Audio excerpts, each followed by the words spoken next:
آپ نے صفائی کو بند نہیں کرانا ہے، یہ سمجھیں آج بھی اس کی اوپننگ ہی ہے، اور یہ چلتی رہے جب تک صفائی کی ضرورت ہے، بلکہ صفائی روزانہ کی بنیاد پہ ہونی چاہیے، جو کہ نہیں ہو رہی ہے۔ میں نے ابھی اشفاق ملا صاحب کو بھی کہا ہے کہ اگر کوئی مسائل ہیں، مسئلے ہیں تو میرے پاس آئیں، ایڈمنسٹریٹر صاحب بھی آئیں، اور جہاں جہاں ہم مل جل کر اس ضلع کے لیے کام کر سکتے ہیں، اور بلکہ میں یہ بھی کہوں گا ایڈمنسٹریٹر کو اور ملا صاحب کو کہ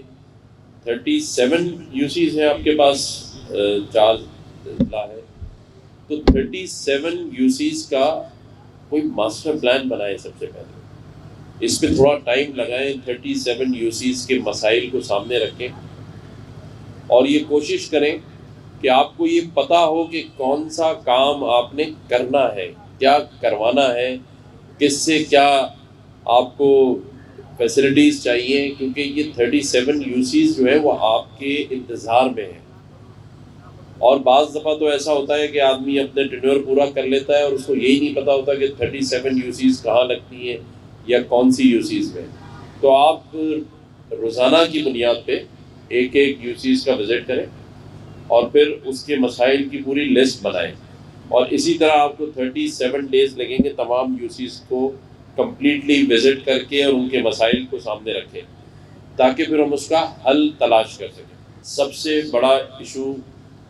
ہر ڈسٹرکٹ میں یہ ہے کہ جو آپ کے ساتھ ماتحت اسٹاف ہے ان کے پرموشنز کئی سالوں سے رکے ہوئے ہیں، اور اگر ان کے پرموشنز نہیں ہوں گے، ان کی سیلریز کے اوپر آپ بات نہیں کریں گے، اور ان کا مورل ہائی نہیں ہوگا، کیونکہ وہ کہیں گے کہ یار ہم تو پورے ضلع کی صفائی کا کام بھی کروا رہے ہیں، آپ ہم سے ہر کام کرا رہے ہیں، لیکن جب تک اپنا گھر ان آرڈر نہیں ہوگا اور ان کے مسائل حل نہیں ہوں گے تو وہ دل سے اور لگن سے کام نہیں کریں گے۔ تو آپ پہلا کام یہ بھی کریں کہ تمام کا تمام جو آپ کا اسٹاف ہے اس کی پروموشن جو ہونی ہے اس کے لیے آپ فائلیں بنائیں، کہیں رکاوٹ ہے، کوئی مسئلہ ہے مجھے بتائیں، میں اس کے اندر آپ کے ساتھ کھڑا ہوں گا، چاہے وہ 1 گریڈ ہے، چاہے 19 سے 20 گریڈ ہے، تو سب کے لیے ہم نے یہ کام کرنا ہے۔ دوسرا، ابھی 2-3 دن سے ایشو بنا ہوا ہے کہ سندھ میں اور کراچی میں گوٹھوں کے لیے ایک نوٹیفیکیشن جاری ہوا ہے، ایک کمیٹی بنا دی گئی ہے کہ کراچی کی جو اب باقی زمینیں بچی ہیں اس میں گوٹھ بنا دیے جائیں۔ تو اس پر تمام ہی سیاسی پارٹیوں نے مجھے یہ کہا ہے کہ ہم اس کمیٹی کو بھی نہیں مانتے، اور اس گوٹھوں کے لیے ابھی ایم کیو ایم کی رابطہ کمیٹی خالد مقبول صدیقی بھائی کی قیادت میں میرے پاس آئی تھی، پھر مجھے دوسری بھی سیاسی جماعتوں نے کانٹیکٹ کیا ہے۔ تو آپ بھی اس کورنگی ضلع میں نظر رکھیں کہ جو خالی زمینیں پڑی ہیں اس پر تصویریں بنوا لیں اور چیزیں کر لیں، ایسا نہ ہو کہ کل پھر ایک نوٹیفیکیشن آ جائے کہ یہاں ایک پرانا قدیم گوٹ تھا جس کو ریگولرائز کر دیا گیا۔ تو یہ بھی میں آج آپ کو یہاں پہ ہدایت کر رہا ہوں کہ پورے ضلع میں آپ نظر رکھیں کہ اس قسم کی کوئی ایکٹیویٹی نہیں ہونی چاہیے۔ میں چیف منسٹر صاحب کو بھی خط لکھوں گا اور اس میں یہ پوچھوں گا کہ کون سے قانون اور آئین کے تحت یہ کمیٹی بنائی گئی ہے اور اس میں کن لوگوں کو رکھا گیا ہے، اور کون یہ ڈیسائیڈ کریں گے کہ اس شہر کے اندر جو ہے وہ 75 سال کے بعد اب گوٹ بننے جا رہے ہیں، تو اگر کہیں واقعی کوئی گوٹ ہے اور اس میں لوگ رہتے ہیں تو میں خود کہتا ہوں کہ ان کے حقوق ملنے چاہیے اور ان کو ریگولرائز بھی ہونا چاہیے، لیکن گوٹ بنانا نہیں چاہیے۔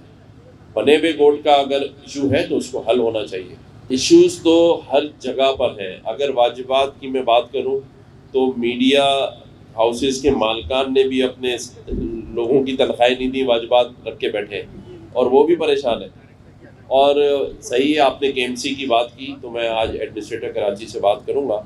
اور اگر کسی کے واجبات ہیں تو ہمیں کچھ بھی کر کے اس کے واجبات ادا کرنے چاہیے۔ کیا مسائل ہیں، کیوں نہیں کر پا رہے ہیں، اس کی میں جواب طلبی آج کروں۔ اگر کسی نے سمری روکی ہوئی ہے تو اس سے بھی کہا جائے گا کہ برائے مہربانی، جس طرح وہ یوم بددعا منا رہے ہیں تو ہم کہیں گے ہم تمہارے لیے یوم دعا منائیں گے، تم سمری سائن کر دو۔ میں نے کمشنر کراچی کو بلایا تھا اور کراچی پولیس چیف کو بلایا تھا، رینجرز کے حکام بھی اس میں آئے تھے، اور یہ گورنر ہاؤس میں طے ہوا ہے کہ ہم منافع خوری نہیں کرنے دیں گے، بچت بازاروں کو غلط استعمال نہیں کرنے دیں گے، اور جو یہ کرے گا اب اس پہ 5,000 جرمانہ نہیں ہوگا، بلکہ میں آئی جی جیل خانہ جات کو بھی فون کروں گا کہ افطاری اور سحری کا انتظام ان منافع خوروں کے لیے اب جیل میں کر لیں تاکہ ان کو وہیں پر پورا رمضان ہم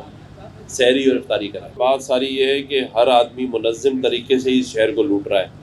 بات یہ ہے کہ اس منظم گروہ کو توڑنا ہے، چاہے وہ اسٹریٹ کرائم میں ہو، چاہے وہ ڈرگز مافیا میں ہو، چاہے وہ قبضہ مافیا میں ہو، ہیں تو سارے ہی منظم، تبھی تو کام کر رہے ہیں۔ آپ میڈیا تعاون کریں، آپ اجاگر کریں، انشاءاللہ آپ کو یہ عوامی گورنر ہر جگہ جا کے ان ساری مافیاز کو توڑتا نظر آئے گا۔